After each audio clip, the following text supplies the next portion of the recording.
நீங்கள் என்னை தெரிந்து கொள்ளவில்லை, நான் உங்களை தெரிந்து கொண்டேன். இன்னொரு வசனம் கூட அதற்கு ஒத்த வசனத்தை வாசித்து விட. உபாகமத்துடைய புத்தகம் 32 அதிகாரம் 10 வசனத்தை வாசிப்போம். பாழான நிலத்திலும் உளையிடுதல் உள்ள அவாந்தரமான வெளியிலும் அவர் என்னை கண்டுபிடித்தார், என்னை நடத்தினார், என்னை உணர்த்தினார்,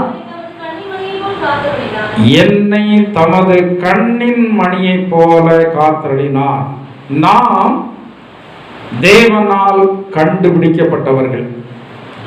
நாம் தேவனை கண்டுபிடிக்கல. இன்னைக்கு தேவனை கண்டுபிடிக்க வேண்டும் என்று சொல்லி மெத்த படித்தவர்கள் எல்லாம் இந்த வரைக்கும் தேடிக்கிட்டே தான் இருக்காங்க. அது தெய்வமா இருக்குமா, இது தெய்வமா இருக்குமா, ஒவ்வொரு பேரா தேடுறாங்க. கிறிஸ்தவர்கள் வழிபடுகிற இயேசு தெய்வமா, முஸ்லிம்கள் வழிபடுகிற அல்லாஹ் தெய்வமா, இல்ல இந்து மார்க்கத்தில் அநேக விதமான தெய்வங்கள் நிறைய பேர்ல வழிபடுறாங்க. சிலர் நினைக்கிறபடி எல்லாம் ஒண்ணுதான், வேற பேர் வழிபடுறாங்க. அப்படிலாம் இல்லை, எல்லாம் வேற வேற, எல்லாருக்கும் வேற வேற தகப்பன். அதே மாதிரி தெய்வங்கள் எல்லாம் வேற வேற. ஒவ்வொரு தெய்வங்களுக்கும் குணநலன்கள் இருக்கிறது. நம்முடைய ஆண்டவராக இயேசுடைய குணநலன்கள் எந்த தெய்வத்திற்கும் ஒத்து வரவே வராது. 1000 சொன்னாலும் வராது. மற்ற தெய்வங்களை குறை சொல்லல. ஆனா நம்ம தெய்வத்தை நம்ம மேன்மையாக சொல்லுகிறோம். இன்னைக்கு படித்தவர்கள் கூட இயேசு தெய்வம் என்பதை அறிய முடியாமல் இருக்கிறார்கள். சமீபத்தில் ஒரு சாட்சியை மரித்து உயிரோடு வந்ததான ஒருவர் நான் சொல்ல கேட்டேன். 7 மணி நேரம் அவர் மரித்தது. அதற்கு பிறகு உயிரோடு வந்தார். 7 மணி நேரம் 7 நாளைக்கு பிறகு 7 நாள் கழித்து அவர் உயிர் பெற்றார். அவர் ஒரு டாக்டர், அமெரிக்கா தேசத்தில் உள்ளதான ஒரு டாக்டர். எபன் என்று சொல்லி நினைக்கிறேன் அவருடைய பெயர். கிறிஸ்தவ மார்க்கத்தில் உள்ளவர். அவருடைய தகப்பனாரும் டாக்டர் தான். அவருடைய தகப்பனாருக்கு தெய்வ நம்பிக்கை உண்டு. ஆனா இந்த டாக்டருக்கு தெய்வ நம்பிக்கை கிடையாது. பிறக்கிறோம், இடப்பட்ட நாட்களை வாழ்றோம், சாகுறோம், அவ்வளவுதான், அதோட முடிஞ்சது, அவ்வளவுதான். அப்படி என்கிறதான் இவருடைய நம்பிக்கை. இவர் சிறு வயதில் இருந்தே வளர்ந்து வருகிறார். வாலிப வயது ஆகிறது, படிக்கிறார். ஆனா தெய்வத்தின் மேல எந்த நம்பிக்கையுமே இல்லை. ஆனா சர்ச்சில் அவர் மெம்பரா தான் இருக்கிறார். உலகத்தில் இருக்கிறவங்க ஏதோ ஒரு மதத்தில் மெம்பராக இருக்க வேண்டுமே என்று சொல்லி சர்ச்சில் மெம்பராக இருக்கிறார். அவருடைய தகப்பனாலும் சொல்லி பார்த்தாரு, அவருடைய பெற்றோர்களும் சொல்லி பார்த்தாங்க. ஆனா கிறிஸ்தவ மார்க்கத்தின் மேல அவருக்கு எந்த ஒரு நம்பிக்கையுமே கிடையாது. வேதாகமத்தை படிக்கிறது இல்லை, வேதாகமத்தை மதிக்கிறது இல்லை, கூட்டங்களுக்கு போகிறது இல்லை, தேவனுடைய ஊழியக்காரர்களை மதிக்கிறது இல்லை, எதுவுமே இல்லை. திடீரென்று சொல்லி ஒரு நாள் அவருக்கு கால் கை விளங்காத போல ஒரு நிலை வந்தது. இவர் ஏற்கனவே மருத்துவமனையில நல்ல ஒரு டாக்டராக இருந்தபடினால அது அதி தீவிர பிரிவில் வைத்து அவர் 24 மணி நேரம் நிறைய டாக்டர்கள் கண்காணித்து வந்தார்கள். ஆனால் கால் கை விளங்கவில்லை என்று சொல்லி போனவர் ட்ரீட்மெண்ட் கொடுக்க கடைசியில் என்ன ஆகிவிட்டது என்றால் உடம்பு முழுவதும் செத்து மூளை சாவாகிவிட்டது. மூளையே செத்துட்டு இவர் மரித்து போய்விட்டார். இவர் என்ன செய்ய மரித்து போயிட்டார். மரித்து போனா அவர் அப்படியே இழுத்து கொண்டு போகப்படுகிறார். ஒரு வெளிச்சம் அவர் அப்படியே இழுத்துட்டு போகிறதாம். பார்த்தால் வித்தியாசமான காட்சிகள் பார்க்கிறார். அநேக தூதர்கள் செட்டைகள் அடித்து அதெல்லாம் பறக்கிறதெல்லாம் பார்க்கிறார். தூரத்தில் ஒரு ஒளி தெரிகிறது. அந்த ஒளிக்கு ஒரு வாய் இருக்கிறது போல தெரிகிறது. ஆனா இவர் அதற்குள்ள ஈர்க்கப்படுகிறார். அதற்குள்ள அப்படியே போகும்போது சில அழகான பெண்கள் எல்லாம் ரெக்கை அடித்து பறக்கிறது போல ஒரு தோற்றம் அவருக்கு தெரிகிறது. ஆனா அந்த உலகத்துல ஒரு அழகான பெண்களை பார்க்கும்போது ஆண்களுக்கு எண்ணம் வருகிறது போல் அப்படியெல்லாம் ஒரு எண்ணமே வரவில்லை. ஆனால் இனம் புரியாத ஒரு அன்பு அவருக்குள்ள இருக்கிறது அவர் உணர்கிறார். அவர் தூரத்துல பார்க்க அங்க ஒரு சிங்காசனம் வைக்கப்பட்டிருக்கிறது. ரொம்ப தூரத்துல தெரிகிறது. அங்க ஒரு சிங்காசனம் வைக்கப்பட்டிருக்கிறது. அது பயங்கரமான ஒளியினுடைய தோற்றம் தெரிகிறது. கடைசியில அந்த டாக்டர் எல்லாம் சேர்ந்தவுடைய அவர்களுக்கு பொறுப்பான இடத்துல சொல்றாங்களாம், 100% இவரை பிழைக்க வைக்க முடியாது. நீங்க இவருடைய உறுப்புகளை மருத்துவமனைக்கு தியானம் பண்ணணும்னு சொல்லி நினைச்சா அதற்கான ஒழுங்குகளும் என்ன செய்யுங்க, பண்ணுங்க. இது இவருக்கு காதுல கேட்குது, இவருக்கு காதுல கேட்குது. இந்த வார்த்தை பேசுகிறதெல்லாம் இவருக்கு கேட்குது. இந்த வார்த்தையை பேசினதற்கு பிறகு அவர்கள் எல்லாம் இந்த உறுப்புகளை தானம் பண்ணுவதற்காக ஒழுங்குபடுத்தி கொண்டிருக்கிறாங்க. ஏன்னா மருத்துவம் சொல்கிறது 100% இவர் என்ன பிழைக்கவே மாட்டார். இவருக்கு எவ்வளவு ட்ரீட்மெண்ட் கொடுக்கணுமோ அவ்வளோ ட்ரீட்மெண்ட் கொடுத்தாச்சு. ஏன்னா மருத்துவத்தின்படி மருந்தின்படி இவர் பிழைப்பதற்கு எந்த ஒரு சோர்ஸுமே இல்லை. ஏனென்றால் மூளை என்ன செய்து விட்டது, மூளை செத்து விட்டது, மூளை சாவு ஆகிவிட்டது என்று சொல்லி அவர்கள் இந்த உறுப்புகளை தானம் பண்ணுவதற்கு அங்கே ஒழுங்குபடுத்தி கொண்டு இருக்கும் போது யாரோ ஒரு நபர் அங்கிருந்து இவரை உள்ள தழுந்த மாதிரி இருந்ததாம். உள்ள வந்துட்டார். உள்ள வந்து அதற்கு முன்னாடி இருந்த எந்த ஒரு வியாதியுடைய அறிகுறியும் இல்லை. திரும்ப அவருக்கு ட்ரீட்மெண்ட் தேவையில்லை, எழுப்பிட்டார். ட்ரீட்மெண்ட் அதுக்கு அவர் கொடுக்கல, அவர் எழுப்பிட்டார். ஆனா அன்றில் இருந்து இன்றைய வரைக்கும் அவர் டாக்டரா தான் இருக்கிறாரு. அவர் எல்லாரிடத்துல இன்னைக்கு சொல்லி கொண்டிருக்கிறாரு, ஒருவர் இருக்கிறார், வாழ்க்கைக்கு பிறகு ஒரு வாழ்க்கை, இந்த உலக வாழ்க்கைக்கு பிறகு ஒரு வாழ்க்கை இருக்கிறது. அந்த வாழ்க்கையை இயேசு கிறிஸ்து ஒருவரால் தான் கொடுக்க முடியும், அங்க அவர் தான் இருக்கிறார் என்று சொல்லி இவர் இன்றைய வரைக்கும் 7 நாட்கள் மரித்து போய் திரும்ப உயிர் வந்ததான மனுஷன் இன்றைக்கும் அமெரிக்கா தேசத்துல ஆண்டவரை பற்றி என்ன செய்து கொண்டிருக்கிறார், சொல்லி கொண்டிருக்கிறார். நம்முடைய ஆண்டவராகிய இயேசு கிறிஸ்து நம்மையெல்லாம் மிகுந்த அன்பினால தேடி கண்டுபிடிச்சிருக்கிறாரு. நாமெல்லாம் கஷ்டப்பட்டு அவரை தேடல, கஷ்டப்பட்டு தேடுகிறவர்களால் கண்டுபிடிக்க முடியல. வேதத்தில் சொல்லப்பட்டிருக்க ஏசாயாவுடைய புத்தகம் 65வது அதிகாரம் அதனுடைய 1வது வசனத்தை நீங்கள் வாசிங்கள். ஏசாயா 65:1 வாசிங்க, தெளிவா வாசிங்க. என்னை குறித்து விசாரித்து தேடாதிருந்தவர்களாலே தேடப்பட்டே, என்னை தேடாதிருந்தவர்களாலே கண்டு அறியப்பட்டேன். போதும், நாம ஆண்டவரை தேடல, நாம ஆண்டவரை தேடுவதற்கு முயற்சி பண்ணல. எல்லா மனுஷரும் வாழுகிறது போல நம்ம வாழ்ந்து வந்தோம். ஆனால் ஒரு நாள் வந்தது, ஆண்டவர் நம்ம தேடி கண்டுபிடித்தார். நம்மை கண்டுபிடித்ததன் இடம் எப்படி இடம்? செழிப்பான இடம் அல்ல. நம்மை கண்டுபிடித்ததன் இடம் பாழான இடம். நம்மை கண்டுபிடித்ததன் ஒளியிடுதல் உள்ளதான இடம். நம்மை கண்டுபிடித்ததன் அவாந்தர வெளி. எந்த ஒரு நிம்மதி, சமாதானம், மகிழ்ச்சி, நன்மைகள் இல்லாத ஒரு இடத்துல தான் ஆண்டவர் நம்ம தேடி கண்டுபிடித்தார். இதற்கு நம்ம எவ்வளவு ஆண்டவருக்கு நன்றி கடன் பட்டிருக்கிறோம். அது இல்லை இது இல்லை அப்படிலாம் சொல்லி கொண்டிருக்கிறோமே. ஆண்டவர் உங்கள் மேல எவ்வளவு அன்பு வைத்திருக்கிறார் தெரியுமா? வேதம் சொல்கிறது, பிதாவானவர் நம்மிடத்துல பாராட்டினதான் அன்பு எவ்வளவு பெரிதென்று சொல்லி பாருங்கள். மனுஷன் நேசிக்காம போற தூரத்துக்கு போடுங்க. அதெல்லாம் மனுஷன் இன்னைக்கு நேசிப்பான், நாளைக்கு நேசிக்க மாட்டான். இந்த உலக வாழ்க்கையில இன்னும் போக போக அன்பை எல்லாம் பார்க்கவே முடியாது, அன்பை பார்க்கவே முடியாது. வேதம் சொல்கிறது அல்லவா, கடைசி நாட்களிலே சுபாவத்தின்படி இருக்கிறதா அன்பே இருக்காது. மனைவி கணவனை நேசிக்க மாட்டாள், கணவன் மனைவியை நேசிக்க மாட்டான், பிள்ளைகள் பெற்றோரை நேசிக்காது, பெற்றோர்கள் பிள்ளைகளை நேசிக்க மாட்டார்கள். ஏனென்றால் இது ஒரு கொடூரமான காலம். இன்றைக்கு மனிதர்கள் எப்படி இருக்கிறாங்க? தற்பிரியராய் இருக்கிறாங்க. தான் மட்டும் அப்படிதானே? அப்படி இல்லையா? மனைவி நினைக்கிறா நான் மட்டும். மனைவி நம்ம மாப்பிள்ளை வாழணும்னு நினைச்சிருந்தா, நம்ம மாப்பிள்ளை வாழணும்னு நினைச்சிருந்தா மாப்பிள்ளைய நல்லா கவனிப்பா. அப்படிதானே? அப்படிதானே? எத்தனை பேர் மாப்பிள்ளைய நல்லா கவனிக்க? மாப்பிள்ளை யாருன்னு சொல்லியிருக்கு? மாப்பிள்ளை யாரு? மண்ட மூளையை ஒழுங்கா கவனிக்கணும். இல்லைன்னா என்ன பிடிச்சிரும்? பைத்தியம் பிடிச்சிடும். இந்த தலையில தான் எல்லாமே இருக்கிறது. அந்த தலையை நல்லா நீங்க கவனிக்கணும். சிலர்லாம் நினைக்கிறாங்க, எனக்கு கணவன் இருந்தா ரொம்ப நல்லா இருக்குமே. சில இடங்கள்லாம் சொல்றாங்க, என் கணவன் எவ்வளவு அன்பானவர், ஆனா என்னை விட்டு போயிட்டாரு அப்படின்னு சொல்றாங்க.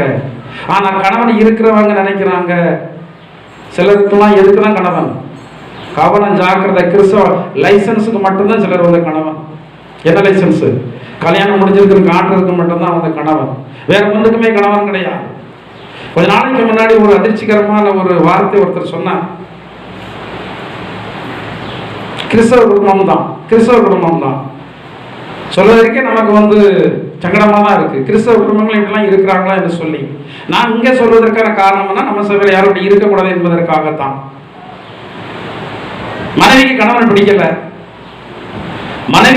பிடிக்கலன்னு என்ன செய்யணும்? பொதுவா கிறிஸ்தவ மரப்படி விட்டுட்டு போகக்கூடாதுன்னு சொல்லியிருக்கு பைபிள்ல. பிடிக்கலன்னா ஒழுங்குபடி என்ன செய்யணும்? ஒழுங்குபடி நான் சொல்லல, ஆனா அரசாங்கம் சொல்லும். ஒழுங்குபடி என்ன கொடு? டைவர்ஸ் கொடு. டைவர்ஸ் தர மாட்டேன், உன் லைசன்ஸ் வேணும், ஆனா நீ வேண்டாம். லைசன்ஸ் என்னது? உன் தாலி என் காலத்துல தோணா நீ எனக்கு வேண்டாம். என்ன வாழ்க்கை? இது கிறிஸ்தவ வாழ்க்கையாது? இது கிறிஸ்தவ வாழ்க்கைன்னு கேட்கிறேன். தேவனுடைய பிள்ளைகளுக்கு சட்ட பிரமாணம் வேதாகமம் தான். கடைசி காலத்துல இருக்காது, அது ஜனங்களிடத்துல. ஏன் கடைசி காலத்துல ஜனங்களிடத்துல இருக்காதுன்றா, மனுஷனை பொல்லாத ஆவி கொஞ்சம் கொஞ்சமாக ஆளுகை பண்ணி கொண்டிருக்கிறான். நீங்கள் அந்த ஆளுகைக்கு விடக்கூடாது. நீங்கள் ஒழுங்காக ஜெபித்தால், ஒழுங்காக வேதம் வாசித்தால், கர்த்தருடைய வழிநடத்துக்கு நீங்கள் உங்களை ஒப்பு கொடுத்தால், வேதம் சொல்லுகிறபடி நீங்கள் உங்களுடைய கணவனை என்ன செய்வீங்க? நேசிப்பீங்க. கணவனை நேசித்தா உங்களுக்குரியதெல்லாம் யாருக்கு தான்? என்ன ஆசி? எங்களுக்கே பிரச்சனை எல்லாம் நான் பொதுவாக சொல்றேன். உங்களுக்குரியது எல்லாம் யாருக்கு தான்? கணவனுக்கு தான். எத்தனை குடும்பங்களிலே தான் நன்றாக உணவெல்லாம் ஆயத்தப்படுத்தி சாப்பிட்டு விட்டு கணவனுக்கு சரியா உணவளிக்காதவங்க எத்தனை பேர் இருக்கிறாங்க தெரியுமா? கர்த்தருக்கெல்லாம் கணக்கு கொடுக்கணும், மனுஷனுக்கு கணக்கு கொடுக்கண்டாம். நீங்க அவருக்கு பயப்படணும் விடுங்க, வேற யாருக்கும் பயப்படணும் விடுங்க, ஆனா யாருக்கெல்லாம் பயப்படணும்? நீங்க கர்த்தருக்கு பயப்பட வேண்டும். சொல்லுவாங்கல்ல, கல்லானாலும் பாஸ்டர் கல்லானா எதுக்காவது பயன்படுத்திக்கலாம் நான் வச்சுக்கிடுறேன் எனக்கு பாதுகாப்புக்கு, ஆனா புல்லானா வைக்க முடியாது பாஸ்டர். அது தமிழர்களுடைய முதியோர்களுடைய மொழி. அது கல்லானாலும் கணவன், புல்லானாலும் புருஷன்னா நமக்கு அவன் வருமானம் தந்தாலும் சரி தரட்டாலும் சரி அவன் யார் தான்? கணவன் தான். சில என்கிட்ட சொல்லுவாங்க, அவசரப்பட்டு திருமணம் முடிச்சுவாங்க, கடைசியில் என்கிட்ட சொல்லுவாங்க, பாஸ்டர் இவன் ஒத்து வராது பாஸ்டர், என்ன பண்ணிட வேண்டியதான்? என்ன விளையாட்டு காரியமா? யோசிக்காம போய் ஒரு காய்கறியை வாங்கிட்டு வந்துடலாம். அழுவனா துட்டுக்கு பிடிச்ச கேட்ட தூக்கி தரப்பட்டு அடுத்த காய்கறியை வாங்கிடலாம். யோசிக்காம ஒரு பானையை வாங்கிட்டு வந்துடலாம். பானை வீட்டில் வந்தோடனே ஓட்டம்னு சொல்லி நினைச்சோம்னா அதை தூக்கி தூர போட்டுட்டு சரி பணத்துக்கு வந்ததானே சேதம்னு சொல்லிட்டு இன்னொரு பானையை வாங்கிடலாம். ஆனா மாப்பிள்ளையோ மனைவியோ அப்படி வாங்கவே முடியாது. கொடுத்தது தான். அதை ஏற்றுக்கொண்டு நம்ம வாழ்ந்துதான் ஆக வேண்டும். நாம் அன்பாக இருந்துதான் ஆக வேண்டும். சரி, இன்னைக்கு பிள்ளைகளுக்கும் யார் மேல அன்பு இல்லை இருக்கா? பிள்ளை யாரை கொலை சேர்த்துவாங்க?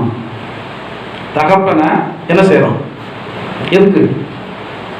சொத்துல சரியா பங்கு என்ன செய்யலையாம், எழுதி வைக்கலையாம், எனவே கொல்றான். ஆனா ஆண்டவருடைய பிள்ளைகளுக்கு எது எப்படி இருந்தாலும் அன்பு தேவனால் உண்டாயிருக்கிறபடினால அந்த அன்பு நமக்குள்ள இருக்கணும்.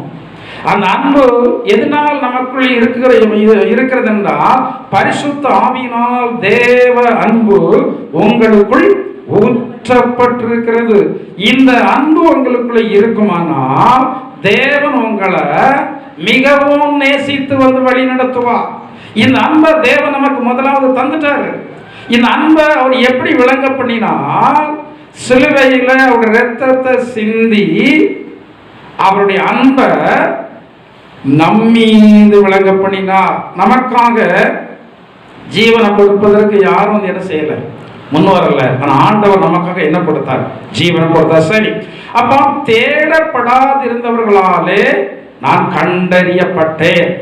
ஆண்டவர் தான் நம்மளை தேடி சில சூழ்நிலைகளை அவர் உருவாக்கி அந்த சூழ்நிலை மூலமாக ஆண்டவர் அறிய நமக்கு உதவி செய்தார். நாம் ஆண்டவருக்கு சொல்லுகிறதான நன்றியில மிக அதிகமாக சொல்ல வேண்டிய நன்றி என்ன தெரியுமா? ஏசப்பா, உங்களை எனக்கு வெளிப்படுத்தினீங்களே, உமக்கு உங்களுக்கு அறிமுகமான உறவினர்கள் நிறைய படிச்சிருக்கிறாங்க, அறியலையே. தெய்வம் யார் என்பது அறியலையே. சில சயின்டிஸ்ட் இருக்கிறாங்க, அவங்க அறியலையே. சில மருத்துவர் இருக்கிறாங்க, அவங்க அறியலையே. சில கலெக்டர் இருக்கிறாங்க, அவர்கள் அறியலையே. ஆனா ஆண்டவர் அவர் தேடி வந்து நான் தான் உண்மையான தெய்வம் என்றதான் அத்தாட்சியை அநேக அற்புதங்களை செய்துதான் நமக்கு வந்து வெளிப்படுத்தி இருக்கிறார். அந்த அற்புதங்களை பெற்றபடினா நாம உடனே ஏற்றுக்கொண்டு விட்டோம். அதை அவரை ஏற்றுக்கொண்டதற்கு பிறகு அனுதினமும் நம்முடைய வாழ்க்கை எப்படிதான் இருக்கு? அற்புதமா தான் இருக்கு. அற்புதமா நடக்குதா இல்லையா? இல்லையா? ஆமா இல்லையா? சூப்பர். ஹல்லேலூயா, ஹல்லேலூயா, ஹல்லேலூயா. ஆண்டவருடைய கிருபை நம்ம நடத்தலனா ஒரு தலைவலி, ஒரு தலை சுத்துக்கு என்ன சொல்ல முடியாது. இன்னைக்கு மனுஷன் தான் வந்து உயிரோடு இருப்பதற்காக அவன் மரண பயம் பிடித்து அடிக்கடி மருத்துவமனையில் போய் பரிசோதனை பண்றாங்க. சமீபத்தில் ஒரு சகோதரன் சொன்னாரு, நான் ஃபுல் பாடி செக்அப் பண்ணிட்டேன், நீங்களும் பண்ணுங்க பாஸ்டர் அப்படின்னாரு. அவர் சொன்னார், நீங்களும் பண்ணுங்க பாஸ்டர் அப்படின்னாரு. பண்ணுறது தவறு இல்லை. ஆனா அந்த டெஸ்ட்டை பண்ணுகிறதுனால் மட்டுமே நான் உயிர் வாழ்ந்து விட முடியாது. அந்த டெஸ்ட்டை பண்ணுகிறதுனால் மட்டுமே நோய் கண்டுபிடிக்கப்பட்டு விடாது. ஆனா நோய் கண்டுபிடிப்பது தான் டெஸ்ட். சமயத்தில் ஒரு நபர்கிட்ட பேசிட்டு இருந்தவங்க சொன்னாங்க, போன மாசம் தான் பாடி ஃபுல் செக்அப். அவன் கம்பெனியில் 6 மாசத்துக்கு ஒரு நேரம் பாடி செக்அப் பண்ணிடுவான் கட்டாயம். ஏனென்றால் அவருடைய கம்பெனி வந்து அதற்கு பணம் பே பண்ணுகிறது. எனவே ஒரு 6 மாதத்திற்கு ஒரு முறை கட்டாயம் செக் பண்ணிடுவாங்க. போன மாசம் தான் பாஸ்டர் வந்து செக் பண்ணாங்க, ஒண்ணுமே இல்லை, எல்லாமே நார்மலா இருக்கு அப்படின்னு சொல்லி வந்து என்ன செய்தாங்க சொன்னாங்க. ஆனா இப்ப இப்படி ஆயிட்டே பாஸ்டர். சரி, டாக்டர் என்ன சொன்னாங்க? என்னன்னே தெரியல. என்னன்னு தெரியல. நம்மளை யார் செக் பண்ணிட்டு வர்றா? யார் செக் பண்ணிட்டு வர்றா? ஆண்டவர் செக் பண்ணிட்டே வர்ற. ஆண்டவர் நம்ம வழி நடத்திக்கிட்டே வந்து வர்றாரு.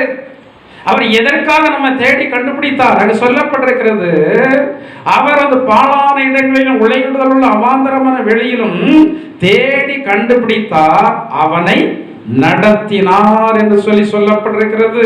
நீங்க யாரால் வழி நடத்தப்படுகிறீர்கள்? மனுஷரால் வழி நடத்தப்படுகிறீர்களா? சாத்தானால் வழி நடத்தப்படுகிறீர்களா? மோசம் போய் விடாதிருங்கள். சத்துரு வழி நடத்த இடம் கொடாதிருங்கள். மனிதர்கள் வழி நடத்த இடம் கொடாதிருங்கள். உங்களை ஆண்டவர் வழி நடத்துவதற்கு ஒப்புக் கொடுங்க. ஆண்டவரே, நீங்க என்னை அனுதினம் நடத்துங்க. காலையில் எழுப்பி உங்களுடைய காரியங்களை ஆண்டவரத்தில் ஒப்புக் கொடுக்கிறீர்களா? ஆண்டவரே, இந்த நாளை நான் உம்மிடத்துல கொடுக்கிறேன், நான் வேலைக்கு போகிறேன், நீங்க என்னை நடத்துங்க. எதை செய்ய வேண்டும்? எனக்கு ஆலோசனை தாருங்க, சுகபலனை தாருங்க, ஆரோக்கியத்தை தாருங்க, புத்தியை தாருங்க. போயிட்டு நன்றாக வேலை செய்து விட்டு நன்றாக உழைத்து விட்டு சுகபலத்தோடு வீட்டுக்கு வர உதவி செய்யுங்க ஆண்டவரே என்று சொல்லி ஆண்டவரிடத்துல ஜெபித்து விட்டு போய் வேலையை செய்யுங்க. வேலை கடினமாக இருந்தாலும் மற்றவர்களை போல சும்மா இருந்துட்டு சம்பளம் வாங்க வேண்டும் என்று சொல்லி எதிர்பார்க்காதிருங்கள். என்ன வேதம் சொல்கிறது? கைப்பாடாய் சேர்க்கிறவன் என்ன அடைவான்? விருத்தி அடைவான். ஆனா இன்றைக்கு அநேகருக்கு உழைப்பதற்கு விருப்பம் இல்லை. பொதுவா பார்த்தா அந்த ஆசை அதிகமா இருக்கிறவங்க யாரா இருக்கணும்? சோம்பேறியா தான் இருக்கும். வேலை செய்யாதவங்களுக்கு தான் ஆசை. வேலை செய்யற ஆட்களை பாருங்க, நான் கொஞ்சம் அதாவது சிந்திச்சு பார்ப்பேன். பணக்காரன் ஒருத்தனை அனுபவிக்கல. காலமெல்லாம் சாகிற வரைக்கும் கடையில தான் உட்காந்துருக்கான். சாகிற வரைக்கும் கடையில தான் உட்காந்துருக்கான். அவ்வளவு சம்பாத்தியம் யாருக்கு சேர்க்காரன்னு தெரியல. சரி, ஒரு நாளாவது லீவ் போட்டு எங்கேயாவது ஒரு டூர் போனோம், சந்தோஷமா போனோம். இல்லை, கடை அடைச்சா இடத்துல வியாபாரம் கட்டு போயிடும். வேற யாரும் வந்து கடையில் உட்கார்வதற்கு தயாரா இல்லை.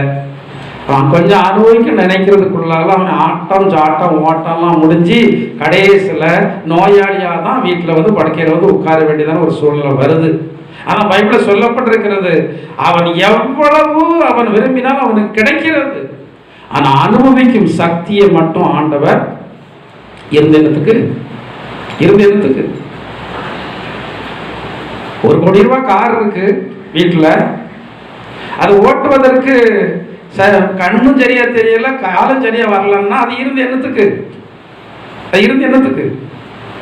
அது இருந்ததுன்னா இல்லாமல் போனான்னு ரசிக்க நல்லா வாசிக்கணும். நம்ம அதான் சொல்றாரு, எல்லாம் இருக்கு, ஆனா அனுபவிக்க சக்தியை மட்டும் கொடுக்கல. ஆனா சிலருக்கு ஒண்ணுமே இல்லை, அனுபவிக்க சக்தி நல்லா இருக்கு. அடுத்தவங்களெல்லாம் ஏமாத்தி, அடுத்தவங்க சொத்தெல்லாம் எடுத்து, அடுத்தவங்களை வஞ்சித்து எடுத்து ஏமாத்தி இவன் வந்து அனுபவிக்கும். ஆனால் பைபிள் அப்படிப்பட்டவங்களுக்கு சொல்லப்பட்டிருக்கிறது, முடிவில் அவனுடைய வாயி பருக்கை கற்களால் நிரப்பப்படும். அடுத்தவங்களை வஞ்சித்து வாழுகிறவங்களுடைய வாய். அர்த்தம் என்ன தெரியுமா? நம்ம மொழியில சொல்ல போனா வாயில மண்ணு விடும். நம்ம மொழியில சொல்ல போனா வாயில மண்ணு விடும். வச்சிட்டு அனுபவிக்காமல் இருப்பது தவறு, இல்லாமல் வந்து அனுபவிக்கிறது தவறு. நம்ம அனுபவிக்கணும், ஆண்டவர் தந்திருப்பார், நமக்கு தரலையா? ஆண்டவர் நம்ம அனுபவிப்பதற்கு சித்தமில்லை, அவ்வளவுதான். ஆண்டவர் எதை நமக்கு அனுமதிக்கிறாரோ அதை ஏற்றுக்கொள்ளுங்க. அதை ஏற்றுக்கொள்ள ஆண்டவர் உங்களை நேசித்து நடத்துவா. இன்னைக்கு வந்து உங்களுக்கு கஞ்சும் துவையல் தான் தந்திருக்கிறாரா, அதை ஏற்றுக்கொள்ளுங்க. இது யார் தந்ததுதான்? யார் தந்ததுதான்? இல்ல கஞ்சும் துவையல் ஆண்டவர் தர மாட்டாது, பேய் தந்தது. பிரியாணி தான் யார் தந்தது? அப்படி சொல்ல போறீங்களா? அப்படி சொல்ல போறீங்களா? எது கிடைச்சாலும் அது யார் தந்ததுதான். அந்த பழக்கத்தில் வந்துட்டீங்களா? பழக்கத்தில் வந்துட்டீங்களா இல்லையா? இதுதான் வேணும். எல்லா சரீரத்தையும் காலங்கள் வரும்போது மண்ணு தான் வந்து சாப்பிடும், அப்படிதானே? எல்லா சரீரத்தையும் மண்ணு தான் சாப்பிடும். அது இயற்கையுடைய நியதி. அதை மாற்றவே முடியாது. ஒருவேளை பெட்டிக்குள்ள ரொம்ப பத்திரமா வச்சு அப்படிலாம் வச்சா கொஞ்சம் நாள் கழிச்சு மண்ணு சாப்பிடும். சும்மா சாதாரணமாக அடக்கம் பண்ணா சீக்கிரத்தில் மண் வந்து சாப்பிட்றோம். எல்லா உடம்பும் மண்ணுக்கு தான் இரையாக வைக்கப்பட்டிருக்கிறது. நாம சாப்பிடுவது எதற்காக? நம்ம சொல்லுங்க, சாப்பிடுவது எதற்காக? எதற்கு? பலன் கொள்வதற்கு தான் சாப்பாடு. வாய்க்கு ருசியா இருப்பதற்கு என்னதில்லை சாப்பாடு இல்லை. ஆனா நமக்கு என்னது கேக்கு? வாய்க்கு ருசியா இருந்தாதான் சாப்பிடுவோம், இல்லைன்னா என்ன செய்ய மாட்டோம், சாப்பிட மாட்டோம். அப்படி வந்து எதுதான் கேக்கு? நம்ம நாக்கு தான் கேக்கு. எது அளந்தாரோ அது தேவன் அளந்த சோத்திரம் போட்டு சாப்பிடுங்க. எது தந்திருக்கிறார் அனுபவிக்க சோத்திரம் போட்டு அனுபவிங்க. இல்லாதவைகளை எல்லாம் அனுபவிக்க நீங்கள் முயற்சி செய்யாதிருங்கள். உங்க முன்னாடி என்ன வைக்கப்பட்டிருக்கிறது? பைபிள் என்ன சொல்லப்பட்டிருக்கிறது? நீ போஜனம் பண்ண உட்கார்ந்தா அடுத்த இலையை பார்க்க கூடாது, இருக்கு. முன் வைத்திருக்கிறத நீ பாரு, அடுத்தவங்க முன் இருக்கிறத பார்க்காத. அது சாப்பாட்டுக்கு மட்டும் பொருந்துகிறது இல்ல. இந்த உலகத்துல நாம் அனுபவிக்கிறதான எல்லாவற்றிற்குமே அது பொருந்தும். உன் வீட்டுல வந்து வாகனம் இல்லையா, அடுத்த வாகனத்தை பார்க்காத, உனக்கு இருக்கிறத பாரு. உன் வீட்டுல கார் இல்லையா, அடுத்த வீட்டுல கார் இருக்கிறத அதை பார்க்காத, உனக்கு இருக்கிறத பாரு. இன்னைக்கு உனக்கு அளந்தது இதுதான். அதுல நீ திருப்தியா இருந்த ஆண்டவரே, இந்த நிலையில என்ன வச்சிருக்கிறீங்களே உமக்கு ஸ்தோத்திரம். பைக் இல்லையே என்று நினைக்கிறத விட, பைக் இல்லைனாலும் நடக்க கால் தந்திருக்கிறாரே, அதை நினைச்சு பார்க்கவே மாட்டோமே. அதை நினைச்சு பார்க்கவே மாட்டோமா? நான் சில இடத்துலாம் போனா கொஞ்சம் தூரம் நடக்க வேண்டியது இருக்கும். தஞ்சாவூர்ல சில நாள் போனேன்னா கிட்டத்தட்ட பஸ் ஸ்டாண்ட்ல இருந்து ஒரு 5 கிலோமீட்டர் போக வேண்டியது இருக்கும். எனக்கு பொதுவாகவே அது சரியோ சரியில்லையே தெரியாது. பொதுவாகவே அடுத்தவங்க டிஸ்டர்ப் பண்ண விரும்ப மாட்டேன். அன்னைக்கு கொஞ்சம் சீக்கிரத்தில் போய் இறங்கிட்டேன். அப்போ பிளான் பண்ணே நடந்தே போயிடும். காலையில் தானே கால் ஆர்டர் நல்லா தந்திருக்கேன், 5 கிலோமீட்டர் என்ன நம்ம நடந்தே போயிடும். நடந்தே போயிடும் சொல்லி நடப்பதற்கு நான் முயற்சி பண்ணி 5-6 ஸ்டெப், 4:30 மணிக்கு 5-6 ஸ்டெப் தான் வந்து நான் எடுத்து வச்சிருப்பேன். அவங்களே ஃபோன் பண்ணுறாங்க, என்னுடைய சகோதரனுடைய கணவனார் அவங்களே அந்த 4:30 மணிக்கு ஃபோன் பண்ணுறாங்க. ஏன்னா நீ வந்திருக்கியா வரலையா அப்படின்னாங்க. இல்லை வந்துகிட்டு இருக்கேன், நடந்து வந்துட்டு இருக்கிறேன் அப்படின்னு. நீ ஏன் வந்து சொல்லலை? இல்லை நான் கொஞ்சம் முன்னக்கூட்டியே வந்துட்டேன், 4:30 மணிக்கு எங்கே உங்களை எடுப்பேன் அப்படின்னு தான் சொல்லலை அப்படின்னு. அவங்க ஆண்டவர் பேசியிருக்கிறார். நம்ம நடக்க விரும்புகிறோம், ஆனால் நம்ம ஆண்டவர் நம்ம நடக்க வந்து விரும்பலை. அதுதான். ஆனா ஆண்டவர் செய்ய நினைக்கிறத நாம செய்யாம நாம வந்து சில காரியங்களை வந்து செய்ய வந்து முற்படும் போது அதுல தோல்விதான் நமக்கு வந்து என்ன செய்யறது வருகிறது. ஆண்டவர் நம்ம மேன்மையாக நடத்த விரும்புகிறார். ஆண்டவர் வந்து அவருக்கு ஒரு கொள்கை உண்டு, நீங்க தாழ்த்தினா அவர் உயர்த்துவார், நீங்க உயர்த்தினா உங்களை மட்டம் தட்டுவார். இதான் யாரு? ஆண்டவர். நீங்க தாழ்த்தினோடனே தாழ்மையாகவே வச்சிட மாட்டாரு. இல்லைன்னா பரவாயில்ல நடந்து போறேன்னு சொன்ன உடனே காலமெல்லாம் நடந்துரு அப்படிலாம் ஆண்டவர் வைக்க மாட்டாரு. நீங்க ஆண்டவருக்கு ஒப்பு கொடுத்த அப்படினால ஆண்டவர் உங்களை எல்லாரை விட வந்து எப்படி வைப்பார்? மேன்மையாக வைப்பார். சரி, ஆண்டவர் உங்களை நடத்தும்படியாகத்தான் அவர் தேடி வந்து உங்களை கண்டுபிடித்தார். உங்களை மேன்மைப்படுத்தி நடத்தும்படியாக, உங்களை கனப்படுத்தி வந்து நடத்தும்படியாக. ஜனங்கள் மத்தியில் உங்களை கீழெல்லாம் வைக்கவே மாட்டார் ஆண்டவர். நீங்க அப்படிப்பட்டதான தேவனை வந்து தேடல. கிறிஸ்தவத்தில் வந்ததான ஜனங்கள் யாருமே கெட்டு போனதாக சரித்திரம் இல்லை. ஆண்டவர் ஒழுங்காக தேடினால் அந்த ஆண்டவர் உங்களுடைய கரத்தை பிடித்து அவர்கள் மேன்மையான அனுபவத்திற்கு நேராக வந்து வழி நடத்துவார். ஹல்லேலூயா. இன்னைக்கு நம்முடைய இந்தியா அந்த அளவுக்கு வந்து இவ்வளவு சீக்கிரம் வளர்ந்துருக்கிறதுன காரணம் என்ன தெரியுமா? இன்னைக்கு ஆப்பிரிக்கா நாடுகள் அவ்வளவு வளர்ச்சி இல்லை. விஞ்ஞானத்தில் வளர்ச்சி இல்லை, மருத்துவத்தில் வளர்ச்சி இல்லை, கல்வியில் வளர்ச்சி இல்லை, ஆப்பிரிக்காவில் வளர்ச்சி இல்லை. அங்கேயும் மனிதர்கள் தான் இருக்கிறாங்க. ஆனா எப்படி வந்து நம்ம இந்தியா தேசம் மட்டும் இவ்வளவு சீக்கிரமாக வளர்ந்தது என்றால் அது கிறிஸ்தவ மிஷனரி மாறாலே தான். இது மனம் திறந்து பேசுகிறதான இந்து மார்க்கத்தில் இருக்கிற பெரிய தலைவர்களே அறிவார்கள். இன்றைக்கு இருக்கிறதான அநேக ஜனங்கள் எல்லாம், அநேக பெரியவர்கள் எல்லாம் கிறிஸ்தவ கல்வி நிறுவனங்களில் படித்தவர்கள் தான். ஆனால் அவர்கள் எல்லாம் கட்டாய மதமாற்றத்திற்குள்ளாக்கப்படவில்லை. ஆனால் இன்றைக்கு சொல்றாங்க கட்டாய மதமாற்றம் பண்றாங்க. கட்டாய மதமாற்றம் தேவையில்லைங்க. அது என்னத்துக்கு தேவை? ஆட்களை சும்மா வந்து வேதத்தில் மாற்றி என்ன தேவை? என்ன தேவை இருக்கு எனக்கு? இல்லை நம்ம கிறிஸ்தவத்துக்கு எதற்காக அவர்களை வந்து நம்ம மதமாற்ற விரும்புகிறோம்? அவங்க பரலோராஜ்யம் போன பரலோராஜ்ய பாவ விரும்பலே போங்க. நாங்கள் ஆண்டு பேர் சொல்றத சொல்லிட்டு தான் இருப்போம். யாரையும் கட்டாயப்படுத்தியோ ஆசை வார்த்தை காட்டியோ உங்களுக்கு அதைத்தாரும் இதைத்தாரும் அப்படியோ கிறிஸ்தவ மார்க்கத்தில் சேருக்க அவசியமே இல்லை. நீங்கள் இயேசு யார் என்பதை அறிந்து வந்தால் போதும். அப்போஸ்தலன் பவுல் சொல்கிறார், நான் விசுவாசித்திருக்கிறவர் இன்னார் என்று அறிவு. அந்த அறிவு வந்ததுக்கு பிறகு வந்தா போதும். இப்போ சிலர் வந்து ஜோம்னதற்கு சிலர் சொல்லுவாங்க. ஆண்டனி கூட ஒரு சகோதரி சொன்னார், அந்த நபர் வந்து சாமியாடவர் பாஸ்டர், அவங்க அம்மா இப்படிதான் சோகம் இல்லாம இருந்தாங்க, அவங்க மறிச்சிட்டாங்க. இப்போ அதே மாதிரி அந்த சாமியாடுற ஆளுக்கு இப்போ அதே மாதிரி பிரச்சனை, கால் கையெல்லாம் விளங்காத மாதிரி ஒரு மாதிரி வந்துகிட்டு இருக்கு. எனவே அவர் வந்து எங்கேயாவது போய் விடுதலை கிடைச்சிடாதா அப்படின்னு சொல்லி நினைக்கிறாரு. அப்ப நான் சொன்னேன், இப்படி ஒரு இடம் இருக்கிறது, அங்க போனா அவங்க வந்து ஜோம்னுவாங்க, என்ன நடக்கும்? அற்புதம் நடக்கும். அப்ப அவர் சொன்னாரு, நான் இந்த இடத்துக்கு போயிட்டு வரேன். அவங்க அங்க போகாம இங்க வந்தாங்கன்னா யார் மேல் நம்பிக்கை வராது? கர்த்தர் மேல் நம்பிக்கை வராது.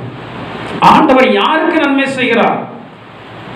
ஆண்டவரே, நீங்கள் தான் எனக்கு தஞ்சம், உண்மை விட்டா எனக்கு போக்கு கிடையாது. ஆண்டவரே, நீங்க தெய்வம்னு அறிஞ்சாச்சு, நீங்க வல்லமையுள்ளவர் என்பதை அறிஞ்சாச்சு. வானத்திலும் பூமியிலும் சமுத்திரத்திலும் உங்க சித்தமான காரியங்கள் நீ செய்வீர், இது எனக்கு நன்றாக தெரியும். எல்லா தெய்வம் உம்முடைய கால்களில் மண்டியிடும், இது எனக்கு தெரியும். எனவே நான் உமக்கு தான் காத்திருக்கிறேன் என்று சொல்லி யார் அவருடைய பாதத்தை பிடிக்கிறாங்களோ அவர்களுக்கு தான் நன்மை. அங்கேயும் இங்கேயும் இருக்கிறதா ஜனங்களுக்கு நன்மை வந்து என்ன செய்யாது? கிடையாது. அது அனுபவத்தில் நம்ம வந்து பார்க்கிறோம். வாழ்ந்தாலும் சரி தாழ்ந்தாலும் சரி ஆண்டவர் தான் எனக்கு தெய்வம் சொல்லுவார்கள் அல்லவா? முள்ளானாலும் எப்படி பிடிக்கணும்? முதியவருடைய முள்ளானாலும் முருக பிடிக்கணும். பிடிக்கணும் முடிவு பண்ணியாச்சும் அது முள்ளா இருந்தானே முருக வந்து என்ன செய்ய வேண்டியதான்? பிடிச்சிட வேண்டியதுதான். ஆனா கிறிஸ்தவ மார்க்கம் என்பது முள்ளல்ல. கிறிஸ்தவ மார்க்கம் என்பது ஒரு மனுஷனுக்கு சமாதானத்தையும் மேன்மையும் கொடுக்கிறதான மார்க்கம். அதற்கு தான் ஆண்டவர் நம்ம தேடி வந்து அவர் அவருடைய பிள்ளையாக மாற்றி அவரை நமக்கு என்ன செய்திருக்கிறார்? வெளிப்படுத்தி இருக்கிறாரா இல்லையா? எத்தனை பேருக்கு வெளிப்படுத்தி இருக்கிறார்? ஹல்லேலூயா, ஹல்லேலூயா. அப்படி யாருக்கு வெளிப்பட்டு இருக்கிறதோ அவர்கள் தான் அந்த சபையில வரணும் விரும்புறேன். ஏன்னா அவர்கள் தான் நிலைச்சிருப்பாங்க. என்ன சூழ்நிலைகளிலும் மனிதர்கள் மாறினாலும் இவங்க மாற மாட்டாங்க, சூழ்நிலைகள் மாறினாலும் இவங்க வந்து மாற மாட்டாங்க, எது மாறினாலும் இவர்கள் மாற மாட்டாங்க. அவர்கள் தான் ஆண்டவருக்கு நன்றாக வந்து பிடிக்கும். அப்படிப்பட்டதான ஜனங்கள் இந்த இடத்துல வந்தால் அதுதான் எனக்கு சந்தோஷம். நீங்க அந்த சத்தியத்தை நம்பி விசுவாசித்து கெட்டியா யாரை பிடிக்கணும்? பிடிச்சிட்டீங்களா? அவருக்காக வாழ்வீங்களா? பொய்யில்லையே. சிலருக்கு வாய் வர மாட்டேங்க. அவருக்காக வாழ்வீங்களா? அல்லேலூயா, அல்லேலூயா. உங்க வாயின் வார்த்தையை கேட்டு செயல்படுகிற ஆண்டவர் உங்களை ஆசீர்வதிக்கணும். உங்க தலைமையில கொண்டு கையை வைக்கணும். அல்லேலூயா. நீங்க அந்த வார்த்தையை சொல்லும் போது ஒரு விசேஷ அபிஷேகத்துடைய வல்லமை தள்ளும் அமரும். நீங்க அறிக்கை செய்யணும். வாழ்வானாலும் சரி, தாழ்வானாலும் சரி, எங்க ஆண்டவர் எங்களை தாழ வைக்க மாட்டார். ஆனா எங்களுக்கு ஒரு நம்பிக்கை இருக்கிறது. அவர் எங்களை தாழ்த்தி வச்சாலும் பரவாயில்ல, அவர் விடுவித்தாலும் சரி, விடுவிக்காமல் போனாலும் சரி. ஆனா நீர் சொல்றதை நாங்க கேட்க மாட்டோம் என்பது உமக்கு இந்த பூமியில தான் வல்லமை இருக்கு. நீ ராஜாவாக இருக்கிற அப்படின்னால. ஆனா அகில உலகத்தின் மேல யாருக்கு வல்லமை இருக்கு? அவர் ஒரு வார்த்தை சொன்ன போது கொடுக்கப்பட்டிருக்கிற அதிகாரங்கள் எல்லாம் அவரால் என்று இல்லவே இல்லை. சில நாடுகள் எல்லாம் கிறிஸ்தவர்களை ரொம்ப துன்பப்படுத்துறாங்க, ஒடுக்குகிறாங்க. நம்முடைய இந்தியாவிலே வட மாநிலங்கள் எல்லாம் பைபிளை கையில் கொண்டு போக முடியாத கோயிலுக்கு. நம்ம இந்தியாவில் வட பக்கத்துலலாம் பைபிளை கையில் கொண்டு போக முடியாது. வீட்டில் வந்து கொஞ்சம் சத்தமாக பாட்டு பாடிட முடியாது. கிறிஸ்தவ எதிர்ப்பாளர்கள் வந்து வீட்டில் அடிச்சுன்னு வருவாங்க, வர்றாங்க. நம்ம இந்தியா தேசத்துல இதெல்லாம் நடக்குது. ஆனால் அதற்காக அவர்கள் ஆண்டவரோட விட்டு விடலை. அவர்களுக்கு தெரியும் நாங்கள் சேவிக்கிற ஆண்டவர் எவ்வளவு பெரியவர், இதை அனுபவிச்சிருக்கிறார்னா எங்களுக்கு இதை விட மேன்மையான ஆசீர்வாதங்களை தருவா. இன்றைக்கு நீங்க பாருங்க, எந்த எந்த இடத்துல எல்லாம் கிறிஸ்தவர்களுக்கு துன்பம் கொடுக்கப்படுகிறதோ அந்த இடத்துல எல்லாம் ஒரு மூட்டை பூச்சியை நசுக்கணும் 1000 மூட்டை பூச்சி வருவது போல கிறிஸ்தவன் வருவான். அந்த காலத்துல வந்து ஜவஹர்லால் நேருன்னு சொல்லி நினைக்கிறேன், அவர் ஒரு டைரியில் எழுதி வச்சிருக்கிறாரு, கிறிஸ்தவ டிஸ்டர்ப் பண்ணிடாது, அப்படியே விட்டுரு, வளர மாட்டான். அப்படியே விட்டுட்டீங்கன்னா வளர மாட்டான், அப்படியே இருப்பான். நெருக்கடி கொடுத்துட்டியா? அது இவர் மோசஸ் ஞானசேகர் ஒரு பாட்டு பாடிக்கிறார்ல, வெட்ட வெட்ட அவன் குட்டை குட்டை புரிஞ்சுதான் கொடுப்பான். ஆனா ஒரு நாள் வரும், அன்னைக்கு அவங்க முன்னாடி என்ன செய்ய முடியாது. பாருங்க, கிறிஸ்தவர்கள் எங்கேயுமே ஆயுதம் எடுக்கிறது இல்லை. இன்னைக்கு எத்தனையோ நாடுகள்ல கிறிஸ்தவர் ரொம்ப தீவிரமா பரம்பி இருக்கு. ஆனா வந்து அந்த இடங்கள்ல எல்லாம் இருந்ததான கிறிஸ்தவர்கள் ஆயுதம் எடுக்கல. ஆனா அவர்கள் பண்ணதெல்லாம் முழங்கால் தான். ரஷ்யா என்பது மிகப்பெரிய யூனியன், அதாவது நிறைய நாடுகளுடைய கூட்டமைப்பா இருந்தது. அதனால அதற்கு வந்து ஒரு பெரிய ஒரு நான் என்கிறதான அகங்காரம். என்னுடைய நாட்டுல என்னுடைய தேசத்துல கிறிஸ்தவம் வரவே கூடாது என்று சொல்லி அங்க கம்யூனிஸ்ட் ரொம்ப செழித்தோங்கி இருந்தது. அங்க இருந்ததான கொஞ்சம் கொஞ்சம் கிறிஸ்தவ ஜனங்கள்லாம் ஜோம் பண்ணாங்க. கடைசியில அந்த ரஷ்யா தேசம் சுக்கு நூறாக பிரிந்து விட்டது. அதில் குட்டி குட்டி நாடாக நிறைய சேர்ந்து இருந்ததெல்லாம் நிறைய தனித்தனியாக பிரிந்து விட்டது. இன்னைக்கு ரஷ்யாவில் தேவனுடைய ஆலயங்கள் வந்து இருக்கிறது. ஹல்லேலூயா, ஹல்லேலூயா. எதிர்ப்பை குறித்து நம்ம கவலைப்படவே வேண்டாம். எதிர்ப்பு ஆண்டவரிடத்தில் விட்டு விடுவோம். அப்போஸ்தலனாகிய பவுல் சவுலாக இருக்கும்போது அவன் கிறிஸ்தவத்தை அவன் அவமதித்தவன், கிறிஸ்தவர்களை ரொம்ப துன்பப்படுத்தினவன். ஆனால் ஆண்டவருடைய கரம் அவனை வந்து என்ன செய்தது? தொட்டது. சொல்லப்பட்டிருக்கிறது, அவர் எந்த விசுவாசத்தை அழிக்க தேடினானோ அந்த விசுவாசத்தை அவன் அறிக்கை செய்தான், ஜனங்களிடத்தில் பிரசவம் பண்ணினான். எந்த ஆலயத்தை அழிக்க விரும்பினானோ அந்த ஆலயத்தை கட்டுகிறவனாக வந்து மாறினான். எந்த கிறிஸ்தவர்களுக்கு துன்பம் கொடுத்தானோ அவர்களுக்கு அடைக்கலம் கொடுக்கிறவனாக, அவர்களுக்கு திடன் சொல்கிறவனாக இந்த சவுல் மாறினதற்கான காரணம் என்னவென்றால் தேவன் அவனை கண்டுபிடித்திருந்தார். உங்களை எல்லாம் தேவன் தேசத்தில் பைபிள் சொல்லப்பட்டிருக்கிறது, ஊரில் ஒருவரும் வம்சத்திற்கு 2 பேருமாக நான் உங்களை தெரிந்து கொண்டிருக்கிறேன். உங்க ஊர்ல நீங்க ஒருவராக இருந்தாலும் கவலைப்படாதுங்க. எல்லா ஊர்லயும் முதல்ல ஒருவன் தான் வருவான். ஏன்னா கிறிஸ்தவம் என்னமா இருக்கும்? அது ஜீவனுள்ள மார்க்கம். அது வந்து என்ன செய்யும்? முளைக்கும், அப்படியே முளைச்சு தளர்விடும்.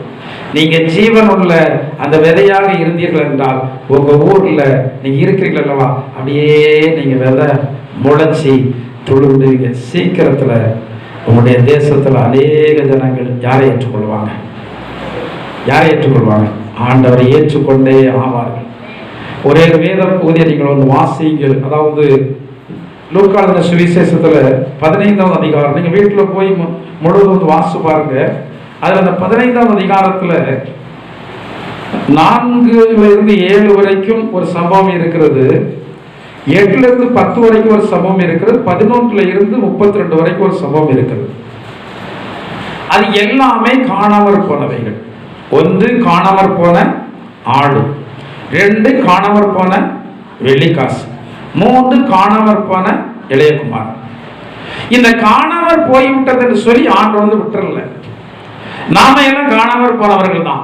இன்றைக்கு ஆண்டவர் அறியாமல் இருக்கிறவர்கள் எல்லாமே காணாமற் போனவர்கள் தான்.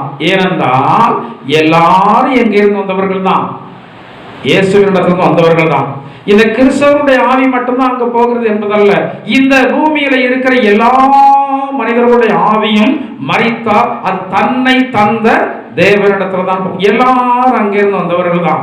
ஆனா அங்க இருந்தது வந்ததானா என்ன செய்யணும்? தொலைஞ்சு போயிட்டோம்.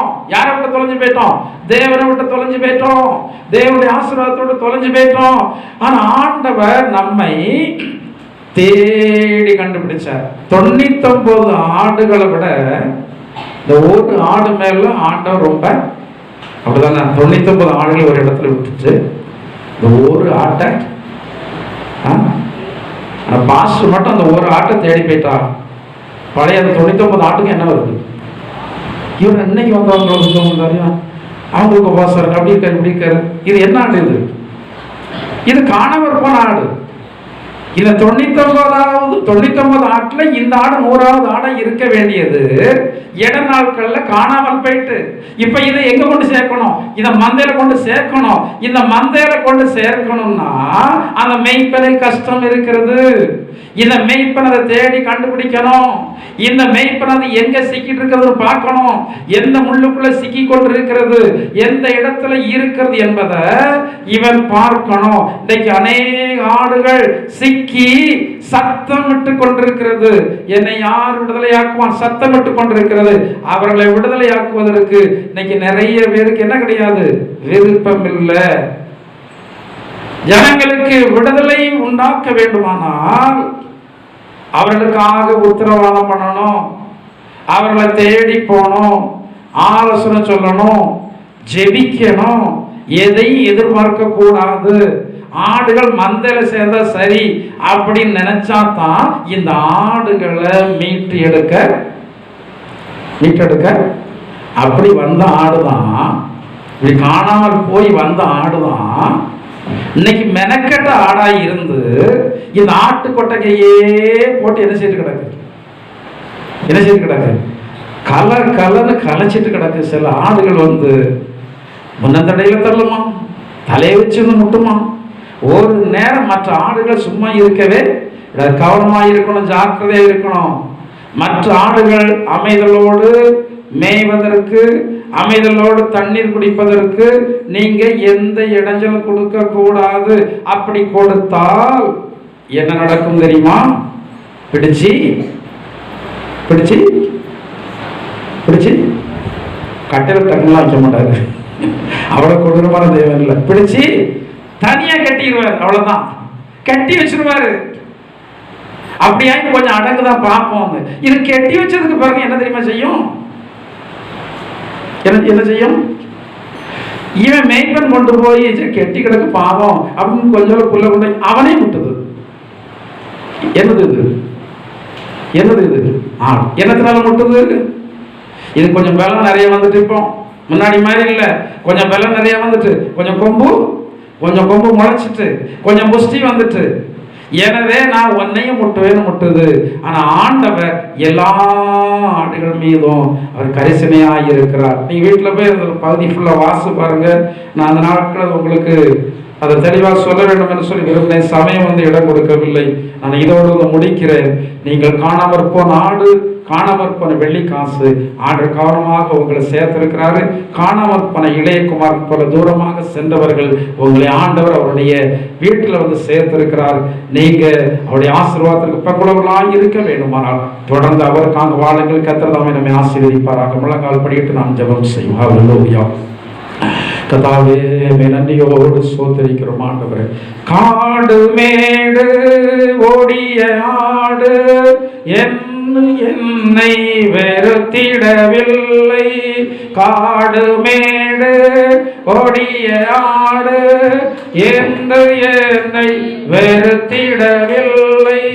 நாடி என்னை தேடிய தயவல்லவோ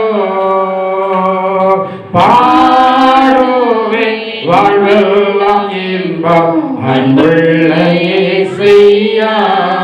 ஏசையா உம் பிள்ளை நானையா, ஏசையா அன்புள்ள ஏசையா, ஏசையா உம் பிள்ளை நானையா.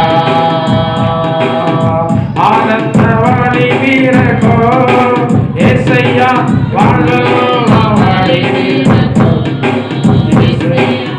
ஆனந்த வாழி வீரகோ ஏசையா, வாழி வீரகோ, ஏசையா அன்புள்ள ஏசையா பிள்ளை நானையா, ஏசையா அன்புள்ள ஏசையா, ஏசையா பிள்ளை நானையா. ஹல்லேலூயா. கர்த்தாவே, நாங்கள் உம்மை நன்றியோடு ஸ்தோத்திரிக்கிறோம் ஆண்டவரே. நாங்கள் எல்லாம் உம்மால் தேடி கண்டுபிடிக்கப்பட்டதான ஆடுகள் ஆண்டவரே.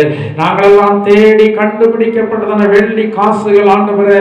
நாங்கள் எல்லாம் கர்த்தாவே தேடி கண்டுபிடிக்கப்பட்டதான இளைய குமாரன் ஆண்டவரே. நீங்கள் எங்களை அன்பாக நீங்கள் நடத்துகிறபடியால் நாங்கள் உம்மை நன்றியோடு ஸ்தோத்திரிக்கிறோம். இன்னும் கண்டுபிடிக்கப்பட வேண்டியதான ஆடுகள் ஏராளம் இருக்கிறது. அவர்களும் கண்டுபிடிக்கப்பட வேண்டும் ஆண்டவரே. இந்த தொழுவத்தில் உள்ளவைகள் அல்லாமல் இன்னும் அநேக ஆடுகள் உண்டு.